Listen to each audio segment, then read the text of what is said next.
Segons la consultora immobiliària Forcadell, en els últims 4 anys s'han creat 12.000 agències immobiliàries en el conjunt d'Espanya. Aquesta reactivació del mercat immobiliari també s'ha notat a Terrassa, on, segons dades de l'Ajuntament, en el tercer trimestre del 2018 hi havia 766 empreses associades a la construcció. És una xifra que ha anat creixent des del 2013 al punt més baix de la crisi, però que encara no ha arribat als nivells del 2008. La reactivació del mercat, segons Forcadell, aquest cop no va acompanyat d'una nova bombolla. Diuen que el mercat s'ha estabilitzat després d'una embranzida important fa 2 anys. Els preus a Terrassa van pujar fins a un 13% entre el 2017 i el 2018.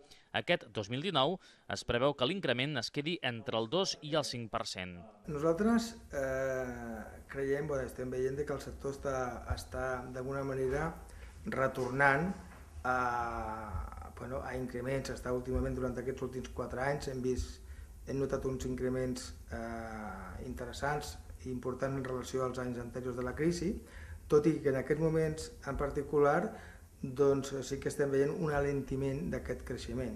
El mercat de lloguer també està vivint una pujada de preus. A Terrassa han crescut entre un 6 i un 7% el 2018. Segons la consultora Forcadell, la bombolla que viu Barcelona no és probable a Terrassa. Si un habitatge arriba un moment que puja, si al final la gent pel seu salari no pot pagar, automàticament queda regulat.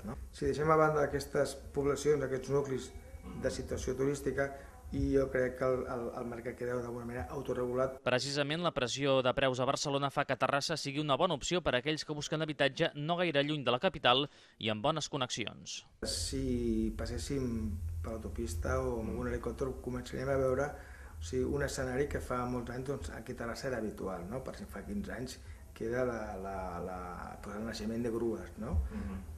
I ara torna a haver aquella foto, evidentment amb una dimensió més petita, però sí que torna a haver aquella foto d'aquelles grues a Terrassa.